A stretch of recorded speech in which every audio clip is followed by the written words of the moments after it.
One day, every person on Earth simply vanishes. There's no panic, no screaming, just a sudden deafening silence across globe. But without us at the wheel, the machinery we left behind immediately breaks down. Within the first 10 minutes, thousands of commercial flights operating on autopilot run out of fuel or encounter errors, plummeting back down to the surface. Is that the end of the world? Stay tuned. On the ground, highly volatile facilities lose their safety monitors. Oil refineries quickly malfunction, sparking massive blazes that will burn unchecked for months.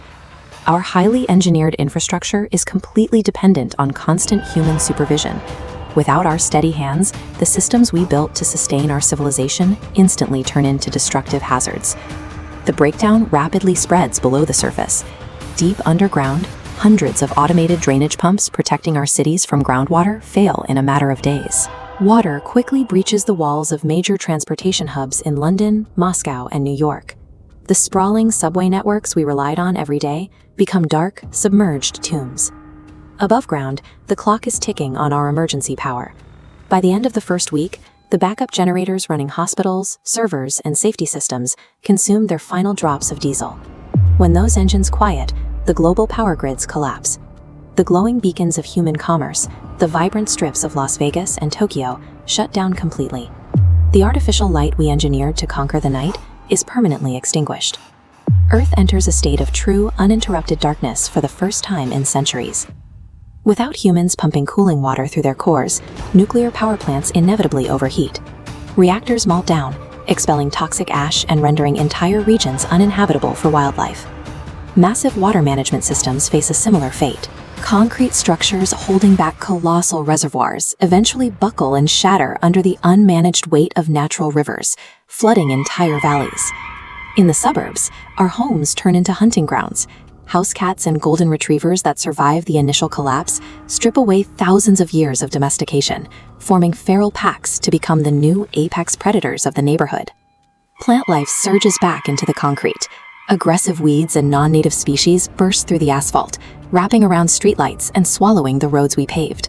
The twin pillars of human dominance, our imposing concrete architecture and our control over animal life, are rapidly dismantled by the very wild nature we spent millennia trying to tame. The changing seasons accelerate the destruction. As flooded subway tunnels freeze and thaw with the weather, expanding ice splinters the streets above, turning boulevards into urban rivers.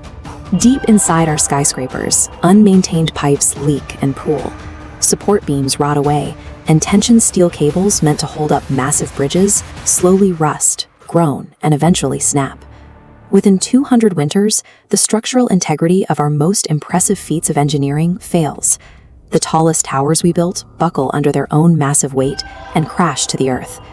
The commercial peaks of our society, places packed with billboards and glass facades, become completely unrecognizable, crumbled and overgrown jungles reclaimed by the wild.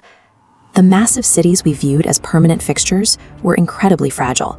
They were temporary monuments that required our constant daily maintenance just to fight off the natural decay of the planet. With our factories silent, the planet begins the massive job of scrubbing centuries of smog and industrial pollution out of its system. This chart plots Earth's recovery over deep time. It takes 35,000 years for the natural plant cycle to filter out the last traces of industrial lead, and it takes nearly 100,000 years for atmospheric carbon dioxide to drop back down to healthy, pre-human levels. Below the surface, the remnants of our flooded, buried cities face the crushing pressure of geology.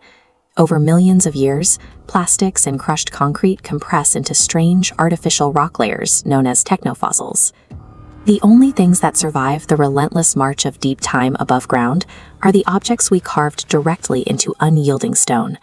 These massive granite faces become the literal final footprints of our existence. The oceans clear, the air cleans itself, and wildlife thrives in the ruins of our empires. Despite our massive infrastructure and our towering egos, the Earth simply moves on, proving we were only ever temporarily